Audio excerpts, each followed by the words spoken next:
بسم اللہ الرحمن الرحیم۔ السلام علیکم، میں ہوں شجیع اللہ فراست۔ آپ دیکھ رہے ہیں نیشنل اور انٹرنیشنل نیوز پر مشتمل 4 ٹی وی کا خصوصی خبرنامہ دنیا بھر سے، یعنی خبریں آپ کی نظر سے۔ سب سے پہلے ہیڈ لائنز۔ رمضان کی آمد پر نورانی لباس کا شاندار سیل 5 فروری سے 20 فروری تک ریڈی میڈ ڈریسز پر buy one get one free offer. جی ہاں، آپ نے صحیح سنا، buy one get one free offer. Textiles پر 1 میٹر کی خریداری پر 1 میٹر فری۔ نورانی لباس کے کرتے پجامے، پٹھانی سوٹ، ٹوپ، صدری، شیروانی، بلیزرز، بچوں اور بڑوں کے لیے نورانی لباس 0 سائز سے بڑے سائز تک۔ نورانی لباس کے کپڑے buy one get one free offer صرف نورانی لباس، وجے نگر کالونی اور ٹولی چوکی شو روم پر ہی دستیاب۔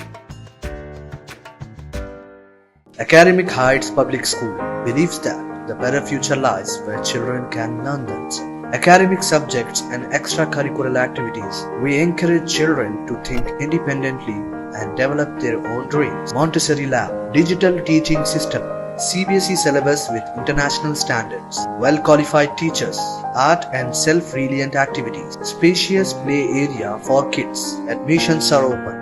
Academic Heights Public School, Shamsher Ganj, Malakpet, Charminar and Dilsukh Nagar. Marco Rubio Israel سے سعودی عرب پہنچے، وزیر خارجہ فیصل بن فرحان اور دوسروں سے ملاقات۔ ٹرمپ کے غزہ منصوبے اور سیز فائر ڈیل پر بات چیت۔ سعودی عرب میں ٹرمپ پوٹین ملاقات کی تیاریاں۔ روبیو سے ملاقات کے لیے سرجی لاوروف ریاض روانہ۔ ٹرمپ نے کہا جلد ملیں گے۔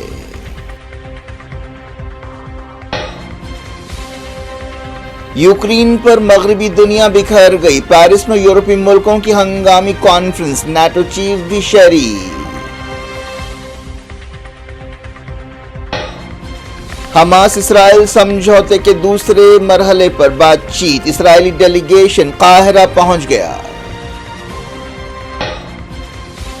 لبنان کے سیدون شہر میں اسرائیل کا ہوائی حملہ، حماس عہدیدار جاں بحق، صدر جوزف اون نے کہا آئی ڈی ایف کی واپسی پر شبہ ہے۔ ڈونلڈ ٹرمپ کا غزہ منصوبہ، فلسطین اور فلسطینیوں کو مٹانے کی خطرناک سازش، شیخ نعیم قاسم کا خطاب، کہا منصوبہ ناکام بنائیں گے۔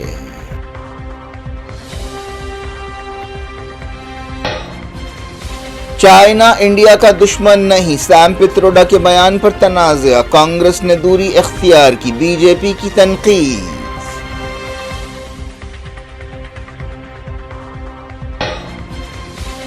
عبادت گاہ قانون پر سنوائی اپریل کے پہلے ہفتے تک ملتوی، تازہ درخواستوں پر سپریم کورٹ نے کیا ناراضگی کا اظہار۔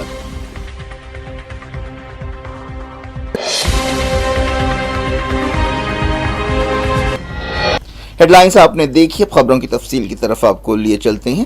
امریکہ کے secretary of state Marco Rubio Israel سے سعودی عرب پہنچے۔ وہ ایک ایسے وقت یہ دورہ کر رہے ہیں جب امریکی صدر ڈونلڈ ٹرمپ نے غزہ سے فلسطینیوں کو ہٹانے کے بارے میں ایک منصوبہ پیش کیا ہے جسے خود امریکہ کے اتحادیوں نے رد کر دیا ہے۔ روبیو نے اس سے پہلے اسرائیل میں وزیر اعظم بنجامن نتنیاہو سے ملاقات کی تھی۔ وہ ریاض میں سعودی وزیر خارجہ فیصل بن فرحان اور دوسرے لیڈرز سے ملاقاتیں کر رہے ہیں۔ اس سے پہلے اسرائیلی وزیر اعظم بنجامن نتنیاہو نے غزہ کے بارے میں ٹرمپ کے جرأت مندانہ ویژن کی تعریف کی۔ انہوں نے مارکو روبیو سے یروشلم میں ملاقات کے موقع پر کہا کہ وہ فلسطینی علاقے کے بارے میں ایک مشترکہ حکمت عملی کے تعلق سے امریکہ کے ساتھ مل کر کام کر رہے ہیں۔ اس کے علاوہ آنے والے دنوں میں سعودی عرب میں امریکہ اور رشیا کے لیڈرز کی ملاقات کے سلسلے میں بھی بات چیت ہو رہی ہے۔ اس سلسلے میں رشین عہدیدار بھی ریاض پہنچ رہے ہیں۔ امریکی صدر ڈونلڈ ٹرمپ اور رشین پریزیڈنٹ ولادیمیر پوٹین کے درمیان یوکرین کے بارے میں ایک اہم کانفرنس سعودی عرب میں ہونے والی ہے۔ اس موقع پر سعودی کراؤن پرنس محمد بن سلمان بھی رہیں گے۔ پچھلے دنوں ڈونلڈ ٹرمپ اور پوٹین کے درمیان ٹیلی فون پر بات چیت کے بعد خود امریکی صدر نے کہا تھا کہ وہ سعودی عرب میں پوٹین سے ملاقات کریں گے۔ اس دوران معلوم ہوا کہ رشیا کے وزیر خارجہ سرجی لاوروف سعودی عرب کے لیے روانہ ہو چکے ہیں۔ وہ 3 سال سے جاری یوکرین جنگ کو ختم کرنے کے لیے امریکی عہدیداروں سے ملاقات کریں گے۔ امریکی صدر ڈونلڈ ٹرمپ نے جلد ہی کہا ہے کہ وہ رشیا کے پریزیڈنٹ سے جلد ملاقات کریں گے۔ ٹرمپ نے میڈیا سے بات چیت کرتے ہوئے کہا کہ ابھی کوئی وقت طے نہیں ہوا ہے لیکن یہ ملاقات جلد ہوگی۔ ان حالات سے یوکرین کے صدر زیلنسکی اور یورپی عہدیدار خوش نہیں ہیں۔ یورپی عہدیداروں نے اس دوران ایک ہنگامی میٹنگ پیرس میں بلائی ہے، انہیں ریاض میٹنگ میں بات چیت کے لیے بھی نہیں بلایا گیا۔ حال ہی میں زیلنسکی اور یورپی لیڈرز نے میونخ سیکیورٹی کانفرنس میں بعض اندیشوں کا اظہار کیا تھا اور ٹرمپ کی پالیسیوں پر ناراضگی کا اظہار کیا تھا۔ اس دوران پیرس میں جرمنی، اٹلی، برطانیہ، پولینڈ، اسپین، نیدرلینڈز اور ڈنمارک کے لیڈرز کی ہنگامی کانفرنس شروع ہو گئی ہے۔ یورپی یونین کے لیڈرز اور NATO secretary general Mark Rutte بھی اس میٹنگ میں حصہ لے رہے ہیں۔ حال ہی میں زیلنسکی نے تجویز پیش کی تھی کہ یورپی ملکوں کو اپنی الگ فوج بنانا چاہیے۔ ایکسپرٹس کا کہنا ہے کہ یوکرین اور رشیا کے بارے میں وائٹ ہاؤس کے سٹینڈ میں بڑی تبدیلی آئی ہے اور ٹرمپ پوٹین کے لیے کئی رعایتوں کا اعلان کر سکتے ہیں۔ ڈونلڈ ٹرمپ حکومت نے پہلے ہی پوٹین کی عالمی تنہائی ختم کرنے کے لیے قدم اٹھانے شروع کر دیے ہیں۔ امریکی صدر ڈونلڈ ٹرمپ کے مڈل ایسٹ سے متعلق نمائندہ اسٹیو وٹکاف نے کہا ہے کہ حماس اسرائیل جنگ بندی کے دوسرے مرحلے کے بارے میں اندیشے پائے جاتے ہیں لیکن اس کے باوجود دوسرے مرحلے کی ڈیل یقینی ہے اور صدر ٹرمپ چاہتے ہیں کہ یہ ڈیل ہو۔ فاکس نیوز سے بات چیت کرتے ہوئے وٹکاف نے کہا کہ انہوں نے اسرائیلی وزیر اعظم بنجامن نیتن-یاہو اور قطر کے وزیر اعظم محمد الثانی اور ایجپٹ کے انٹیلیجنس چیف احسن رشاد کے ساتھ بات چیت کی ہے جس میں انہوں نے دوسرے مرحلے کی بات چیت کے بارے میں خیالات کا تبادلہ کیا۔ انہوں نے کہا کہ وہ جلد دوسرے مرحلے کی بات چیت کو یقینی بنائیں گے اور ڈیل کرائیں گے لیکن اس بات پر بھی غور کیا جائے گا کہ حماس کا مستقبل کی حکومت میں کوئی رول نہیں ہونا چاہیے۔ معلوم ہوا کہ حماس اور اسرائیل کے درمیان دوسرے مرحلے کی بات چیت شروع ہو رہی ہے۔ ڈیل کی صورت میں یہ مرحلہ 1 مارچ کے بعد سے شروع ہوگا۔ 1 مارچ تک پہلے مرحلے پر عمل ہوگا۔ اس میں یعنی دوسرے مرحلے میں باقی مرد اسرائیلی ہوسٹیجز کو رہا کیا جائے گا۔ اس کے بدلے اسرائیل غازہ سے پوری طرح سے پیچھے ہٹے گا اور مزید فلسطینی قیدیوں کو رہا کرے گا۔ تیسرے مرحلے میں حماس اسرائیلی ہوسٹیجز کی لاشوں کو واپس کرے گا جبکہ اسرائیل بھی ایسا ہی قدم اٹھائے گا۔ اس مرحلے کے تحت اسرائیل کی فوج پوری طرح سے غازہ پٹی سے چلی جائے گی اور غازہ کی دوبارہ تعمیر کے منصوبے پر عمل شروع ہوگا۔ اس دوران اسرائیل کی سیکیورٹی کیبنٹ کی ایک ہنگامی میٹنگ ہوئی جس میں دوسرے مرحلے کی بات چیت کے حوالے سے غور کیا گیا۔ اس دوران اسرائیل کی ایک ٹیم دوسرے مرحلے کی بات چیت میں حصہ لینے کے لیے قاہرہ پہنچ گئی ہے۔ تازہ خبروں میں یہ بات کہی گئی۔ ایجپٹ، قطر اور امریکہ نے اس سے پہلے قطر جنگ بندی سمجھوتے میں اہم رول ادا کیا تھا، اب بھی وہ کافی ایکٹیو ہیں۔ نیوز کے سلسلے کو اسرائیلی فوج نے کہا ہے کہ اس نے لبنان کے سیدون میں ایک ہوائی حملہ کرتے ہوئے ایک حماس عہدیدار کو ہلاک کر دیا ہے۔ ایک بیان میں کہا گیا کہ لبنان کے شہر سیدون میں ایک گاڑی پر حملہ کیا گیا جس سے محمد شاہین ہلاک ہو گئے جو لبنان میں حماس آپریشنز کے انچارج تھے۔ اسرائیلی فوج نے الزام لگایا کہ شاہین نے جنگ کے دوران اسرائیل میں راکٹ حملوں میں اہم رول ادا کیا تھا۔ اس دوران لبنان کے عہدیداروں نے بھی اس حملے کی تصدیق کی۔ لبنان کی وزارت صحت نے ایک ہلاکت کا اقرار کیا۔ اس دوران لبنان کے صدر جوزف اون نے اندیشہ ظاہر کیا کہ اسرائیل ڈیڈ لائن سے پہلے لبنان کی سرحدوں سے پیچھے نہیں ہٹے گا۔ لبنان اور اسرائیل کے درمیان جنگ بندی سمجھوتے کی مدت بھی ختم ہونے والی ہے۔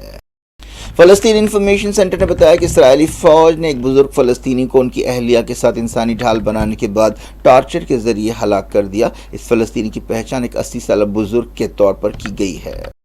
یہودی آباد کاروں نے مغربی کنارے میں نابلس کے قریب فلسطینیوں کی جائیدادوں پر حملے کیے اور ان کے جانور چرا لیے۔ فلسطین انفارمیشن سینٹر نے یہ بات بتائی۔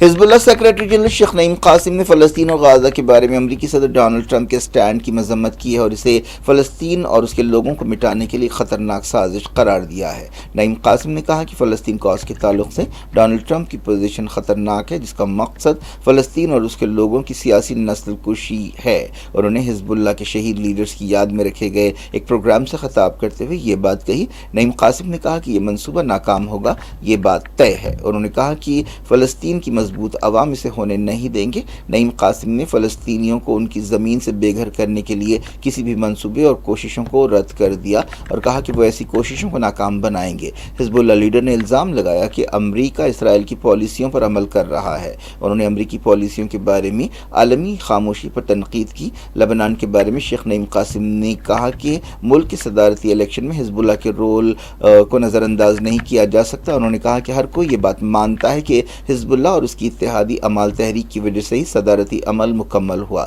نعیم قاسم نے شہید لیڈرز کو یاد کیا۔